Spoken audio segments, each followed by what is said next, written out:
बिस्मिल्लाहिर्रहमानिर्रहीम। अस्सलाम वालेकुम। Welcome to Dawood solutions. कैसे हैं आप सब? उम्मीद करता हूँ कि अल्लाह के फजल करम से आप सब ठीक ठाक होंगे। और आज हम जो है ना इस वीडियो में फाइनली जो है अपने सॉफ्टवेयर में एंट्रीज का सिलसिला भी शुरू करने जा रहे हैं। और सबसे पहले हम स्टार्ट कर रहे हैं अपनी डे बुक को। डे बुक को आप रोकड़ भी कह सकते हैं, डेली बेस्ड ट्रांजैक्शंस भी कह सकते हैं, ठीक है। तो इसके दो पार्ट्स हैं, इसको कैश रिसीट जर्नल भी कह सकते हैं और इसका एक पार्ट जो होगा वो कैश पेमेंट जर्नल भी होगा, ठीक है। तो हमने इन दोनों पार्ट्स को जो है ना इकट्ठा लेके चलना है एक ही फॉर्म के थ्रू।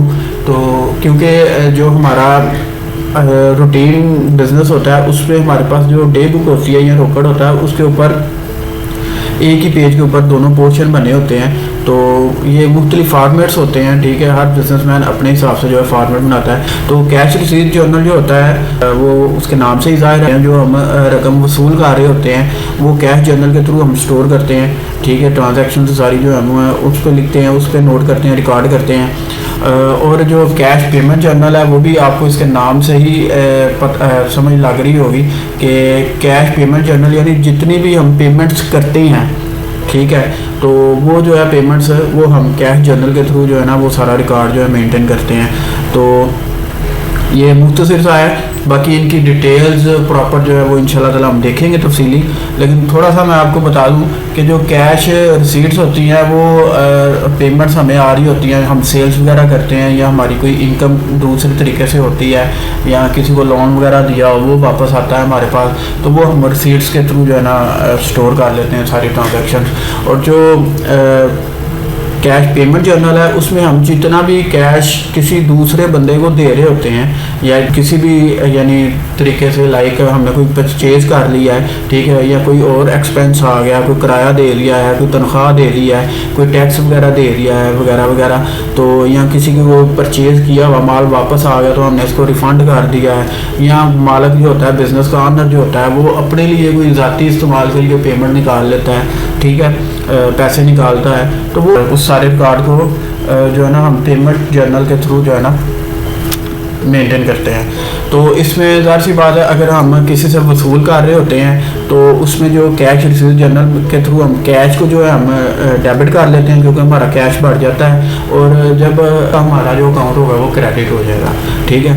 यानी अगर सेल है तो वो क्रेडिट हो जाएगा। अगर हमने किसी से पेमेंट लेनी थी, रिसीवेबल था कोई या कोई किसी से लोन ही लिया है तो वो हमारा क्रेडिट हो जाएगा। इसी तरह पेमेंट जर्नल में जो है हम अगर किसी को पेमेंट करते हैं तो हमारा जो कैश होता है वो क्रेडिट हो जाता है क्योंकि हमारा एसेट है कैश और वो कम हो रहा है तो वो हमारा क्रेडिट हो जाएगा। और जिसको हमने पेमेंट की है वो अकाउंट हमारा डेबिट हो जाता होता है। वो कोई भी अकाउंट हो सकता है, एक्सपेंस भी हो सकता है, सैलरीज भी हो सकती हैं या परचेज करते हैं हम तो वगैरह वगैरह। तो ये डेबिट और क्रेडिट का जो चक्कर है ये इंशाल्लाह ताला हम सेपरेट वीडियो में देखेंगे। लेकिन एसेट के हवाले से मैं आपको बता दूं कि जब एसेट बढ़ता है तो वो डेबिट होता है, ठीक है। और जब एसेट कम होता है यानी हम किसी एसेट में से कोई रकम या कोई चीज़ निकालते हैं, उसको कम करते हैं, खर्च करते हैं तो वो क्रेडिट हो जाता है। अगर हम कैश खर्च करेंगे यानी कोई खर्चा करेंगे तो कैश हमारा कम हो जाएगा तो वो हमारा क्रेडिट हो जाएगा। और अगर हमें कोई कैश देगा वो चाहे सेल के बदले में दे, कमीशन के बदले में दे या किसी और तरीके से भी हमें अगर कैश मिलेगा तो वो हमारा कैश जो है डेबिट हो जाएगा। तो अभी हम जो है ना अब सॉफ्टवेयर की तरफ आते हैं और प्रैक्टिकली देखते हैं कि इसको हम किस तरह मेंटेन कर सकते हैं। बाकी इसकी तफसीली वीडियो इंशाल्लाह ताला हम सेपरेट बनाएंगे और उसमें देखेंगे कि इसमें कौन कौन से फॉर्मेट्स हो सकते हैं और ये कौन कौन से तरीके से जो है हम कैश जर्नल को मेंटेन कर सकते हैं। तो अभी हम स्टार्ट करते हैं अपना सॉफ्टवेयर और उस पर देखते हैं एंट्रीज किस तरह कर सकते हैं, ठीक है। एप्लीकेशन में हम लॉगिन करते हैं।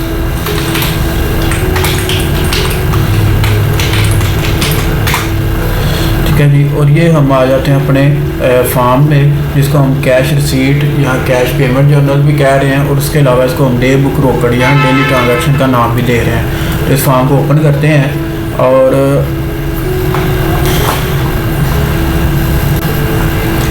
अच्छा जी, इसमें अब ये ना थोड़ी सी स्पेलिंग की मिस्टेक है, लेकिन मैं बता दूँ आपको, ये हमारा जो है ना कैश रिसीट जर्नल है, ठीक है। या दूसरे लफ्ज़ों में हम कहें तो जो हम वसूलियाँ कर रहे होते हैं ना, रोकड़ के दो सफ़े, एक सफ़े के ऊपर दो पोर्शन होते हैं, एक आमदन का होता है और एक खर्च का होता है। ये आपका इनकम वाला आमदन वाला पोर्शन है, ठीक है। इसको क्लिक किया तो ये फॉर्म ओपन हुआ है, तो ये हमारा आमदन वाला। अब कैश पेमेंट जर्नल जो है, या वो कैश का जो एक्सपेंसेस का हिस्सा है या रोकड़ का खर्च वाला हिस्सा है, वो ये है आपका, ठीक है।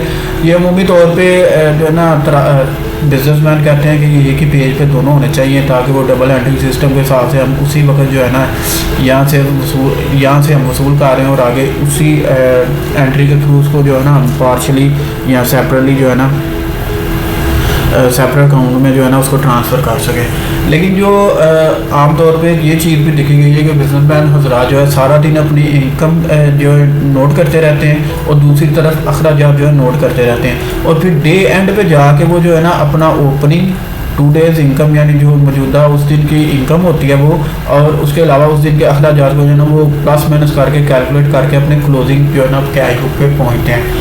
तो हमारा अभी जो ओपनिंग है वो ज़ीरो है।